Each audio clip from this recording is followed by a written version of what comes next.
The other proposal comes from a consortium of business people wanting to bring the game to Utah. Their plan is for the game to be played at the 20,000-seat Rio Tinto Stadium, the home of MLS team Real Salt Lake.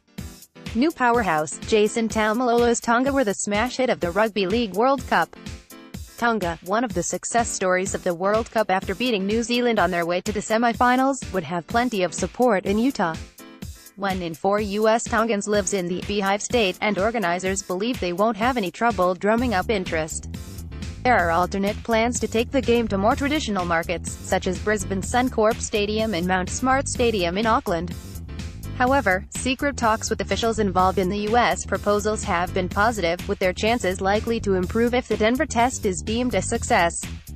The Kangaroos are scheduled to play a match against New Zealand at the end of the year, but Australia coach Mal Meninga is keen to add an additional fixture to the calendar. Qatar has been mooted as a potential destination for an Australia-Tonga clash, but the U.S. could present less logistical issues should officials decide to explore a non-traditional market.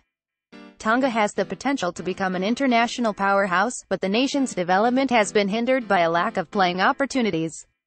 Tonga will take on fierce rival Samoa at Campbelltown in the Pacific Test during the representative weekend, but there are no other fixtures slated. It makes it difficult for the nation, bolstered by the high-profile defections of Jason Taumalolo, Andrew Fifita, Manu Mau, David Fusachawa and Cociu Taukiaho, to build on the momentum generated during the World Cup. The big thing everyone needs to remember is they don't have a lot to commit to.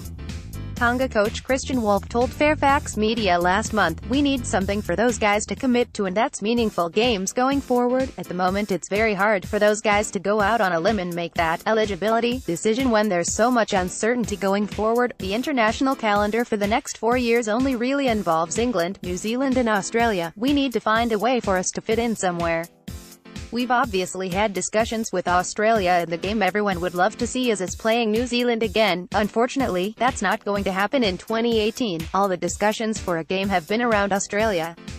The positive thing is that's something our playing group wants to see happen, and the Australian playing group certainly wants to see that happen as well. We need the people at the NRL and the International Rugby League need to want that happen as well. The biggest thing we need going forward is to settle on some meaningful games that help us to continue to be competitive. We're in the top 4 in the world at the moment, and we'd love the ability to push on with that. The only way to do that is playing games.